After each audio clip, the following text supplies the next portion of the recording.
essence of the bill that you're trying to get through at the moment?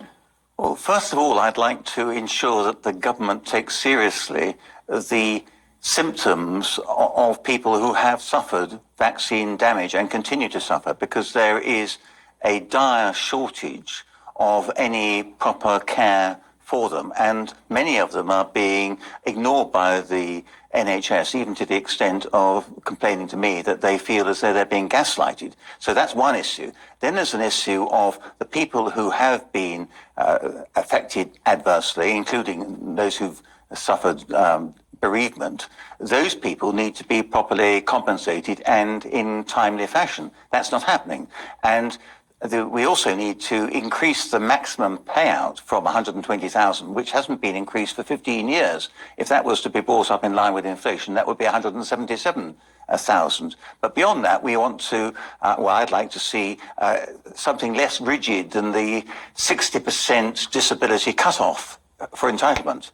Because what happens if somebody is 30% disabled? Why can't they get something? I'm not saying they should get their maximum, but why can't we have a gradated scheme rather than a scheme which cuts off all those who haven't been 60% disabled? And there are other issues as well, but that's, I think, enough to be going on with.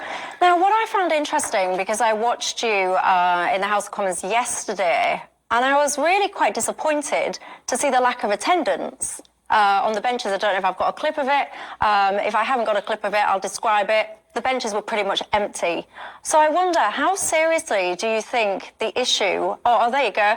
I'm showing it to the screen now for anyone that's watching it. If you're not watching it, I'll give you the short version. There was hardly anyone there, was there, Christopher? Do you think people are taking this issue seriously? I don't think a lot of my colleagues are. And there were actually, several ministers on the front bench, which was better than usual.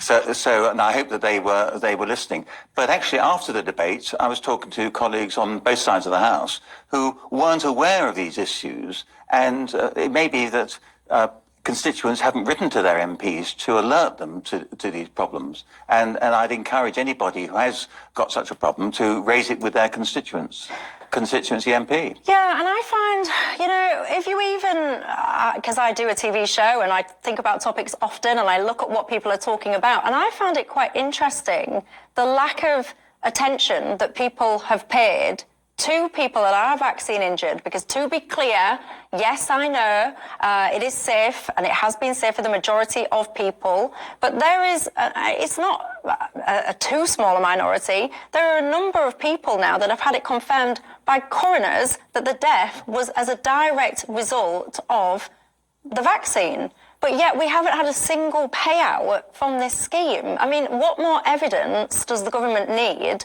than a coroner's report confirming that that was the cause of death to make a payout? Well, quite right. And a coroner's report is conclusive evidence of the cause of death.